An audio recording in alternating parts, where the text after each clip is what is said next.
ఇక జడ్జి ఇంట్లో నోట్ల కట్టలపై సుప్రీం ప్యానెల్తో ఎంక్వైరీ, 3 సభ్యులతో ఏర్పాటు చేసిన సీజేఐ ఇప్పటికే నివేదిక ఇచ్చిన ఢిల్లీ సీజే సుప్రీంకోర్టు వెబ్సైట్లో ఫోటోలు వీడియోలు కూడా అప్లోడ్ అయినాయట. మరి ఎంక్వైరీ నడుస్తూ ఉన్నది. సుప్రీం ప్యానెల్ ఎంక్వైరీ నడుస్తూ ఉంది. ఢిల్లీ హైకోర్టు జడ్జి అయినటువంటి వాళ్ళ ఇంట్లో ఫైర్ యాక్సిడెంట్ అయిన తర్వాత పెద్ద ఎత్తున కూడా డబ్బులు దొరికినాయి అన్నటువంటి ప్రధానమైనటువంటి వార్తలు బయటకు వస్తూ ఉన్నాయి. దీనిపైన ఎంక్వైరీ కూడా చేస్తూ ఉన్నారు. ఇది ఒకసారి చూసుకోవచ్చు. ఇది వర్మ పైన జడ్జి ఇంట్లో నోట్ల కట్టలపై ఢిల్లీ చీఫ్ జస్టిస్ నివేదిక, సుప్రీంకోర్టు వెబ్సైట్లో ఫోటోలు వీడియోలు. హైకోర్టు జడ్జి ఇంట్లో భారీగా నోట్ల కట్టలు బయటపడ్డ సంఘటనకు సంబంధించి ఢిల్లీ హైకోర్టు చీఫ్ జస్టిస్ తన నివేదికను సుప్రీంకోర్టుకు సమర్పించారు. ఈ సందర్భంగా ఆరోపణలు ఎదుర్కొన్న జస్టిస్ యశ్వంత్ వర్మ నివాసంలో మంటలు ఆర్పుతుండగా ఫైర్ సిబ్బంది తీసిన ఫోటోలు వీడియోలను సేకరించారు. తన రిపోర్టుకు వీటిని జోడించి సుప్రీంకోర్టుకు అందజేశారు. దేశవ్యాప్తంగా సంచలనం సృష్టించిన ఈ కేసులో పారదర్శకత కోసం సుప్రీంకోర్టు అసాధారణ చర్యలు చేపట్టింది. విచారణ నివేదికను ఫోటోలు వీడియోలతో సహా సుప్రీంకోర్టు వెబ్సైట్లో అప్లోడ్ చేసింది.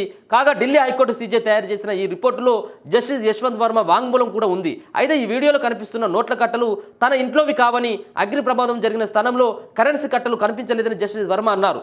లేనిది ఉన్నట్లు చూపిస్తూ తయారు చేసిన ఈ వీడియోను చూశాక ఎవరో తనను ఇరికించడమే లక్ష్యంగా కుట్ర చేశారని అర్థమైందన్నారు.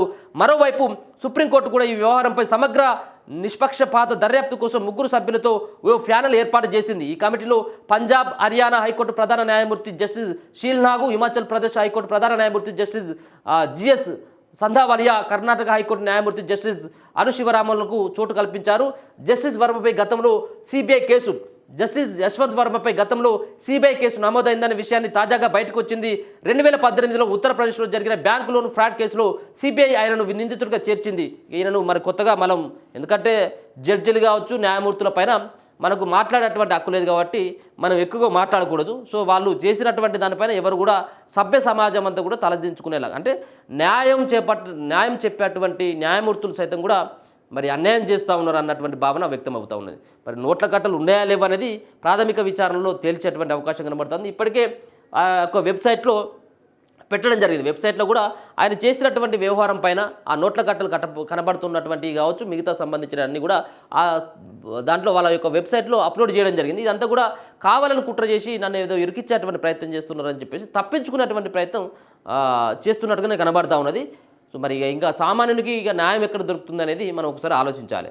సో చివరికి ఎక్కడ కూడా న్యాయం దొరికినట్టయితే ఉంటే సామాన్యుడి వెళ్ళేది న్యాయస్థానాలకే. ఇక న్యాయస్థానాల్లో సైతం కూడా ఇటువంటి జరిగిన తర్వాత ఇక సామాన్యుడికి ఏ విధమైనటువంటి భరోసా ఉంటుందనేది ఆలోచించాలి. దీనిపైన చర్చ కూడా జరగాలి. చూద్దాం మరి ఈయనకు మరి ఏ విధంగా ఉంటుంది. గతంలో కూడా 2018లో ఈయన పైన కూడా సిబిఐ కేసు కూడా ఒక నమోదైందట. అది కూడా బ్యాంకు లోన్ ఫ్రాడ్ కేసులో దరిదాపుగా ఇది 148 కోట్లట. ఒకసారి చూస్తే జస్టిస్ యశ్వంత్ వర్మపై గతంలో సిబిఐ కేసు నమోదైందనే విషయం తాజాగా బయటకు వచ్చింది. 2018లో ఉత్తరప్రదేశ్లో జరిగిన బ్యాంకు లోన్ ఫ్రాడ్ కేసులో సిబిఐ ఆయనను నిందితుడిగా చేర్చింది. యూపీకి చెందిన సింబోలి షుగర్ మిల్స్ రుణ పథకం కింద Oriental Bank of Commerce OBC Hapur branch నుంచి లోన్ తీసుకుంది. రైతుల పేరిట తప్పుడు పత్రాలు సృష్టించి 148.59 కోట్లు సేకరించింది. లోన్ను తిరిగి చెల్లించకపోవడంతో బ్యాంక్ ఫిర్యాదు చేసింది. దీనిపై సిబిఐ కేసు నమోదు చేసి దర్యాప్తు చేపట్టింది. షుగర్ మిల్స్ డైరెక్టర్తో పాటు ఆనాడు అందులో నాన్ ఎగ్జిక్యూటివ్ డైరెక్టర్గా ఉన్న జస్టిస్ యశ్వంత్ వర్మను కూడా నిందితులుగా చేర్చింది. ఇగో ఇట్లా ఉంటుంది అన్నట్టు బ్యాక్గ్రౌండ్ కూడా వాళ్ళే అట్లా ఉన్నాయి. సో చూడాలి మరి ఏ విధమైనటువంటి చర్యలు తీసుకుంటుంది అనేది కూడా చూద్దాం.